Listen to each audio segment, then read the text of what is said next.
Bien aujourd'hui, nous avions au cours d'une petite cérémonie officielle remis une pirogue de la gendarmerie, que l'État français a offert à la police du Suriname.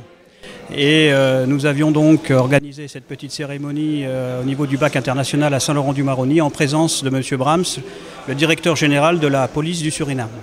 Alors ce petit cadeau, cette pirogue offerte, s'inscrit bien sûr dans un cadre de coopération entre les deux pays, entre la France et le Suriname, et en particulier entre la ville d'Albina et Saint-Laurent-du-Maroni, où nous avons déjà, dans le cadre du Conseil du fleuve qui s'est tenu le 24 mars dernier à Saint-Laurent-du-Maroni, engagé une procédure de coopération entre les deux pays, qui passe notamment par des patrouilles sur le fleuve Maroni, grâce notamment à ces embarcations.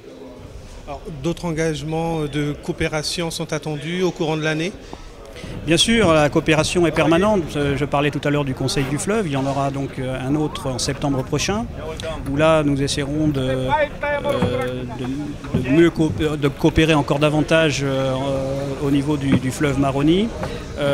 Nous avons pris des mesures dernièrement à travers un arrêté préfectoral interdisant l'accostage entre 20h et 5h du matin à Saint-Laurent-du-Maroni. Eh bien, dans le cadre de cette coopération, le Suriname a pris exactement les mêmes mesures que nous au niveau d'Albina, ce qui montre bien ce désir de travailler ensemble. Merci. Merci beaucoup.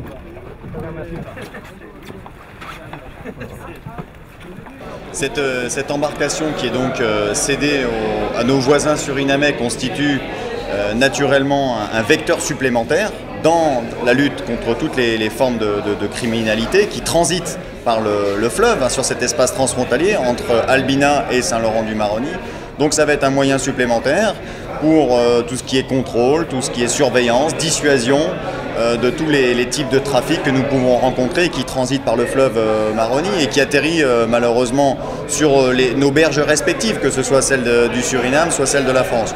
Donc on peut se féliciter de l'octroi de ce moyen supplémentaire en souhaitant que nos voisins surinamais l'utilisent au mieux, à nos côtés si possible. Et de toute façon, sur cet espace frontalier, nous sommes intimement, étroitement liés de par justement cette frontière fluviale dans la lutte contre la délinquance. Donc on espère que nos voisins surinamais en feront bon usage et l'utiliseront au maximum de manière à chacun de son côté pouvoir contrôler, dissuader les éventuels malfaiteurs ou délinquants qui viendraient à traverser d'une rive à l'autre. Ce moyen sera suffisant ? Mais non, comme tout moyen sur un espace frontalier de cette taille, de cette dimension, vous imaginez bien qu'après il est soumis aux effectifs, à la disponibilité des effectifs, que ce soit côté Suriname ou côté français. Bon, là il s'agit de l'utilisation par nos voisins surinamais. Auront-ils les effectifs suffisants? Moi je n'ai pas la réponse. On peut souhaiter qu'ils l'utilisent effectivement au maximum, dans la limite de leurs effectifs. Mais c'est un moyen supplémentaire, c'est un pas supplémentaire de franchi. Et comme le rappelait monsieur le sous-préfet, on peut faire le vœu que justement on puisse optimiser encore la surveillance et la dissuasion de toutes les formes de criminalité sur cet espace transfrontalier. Merci.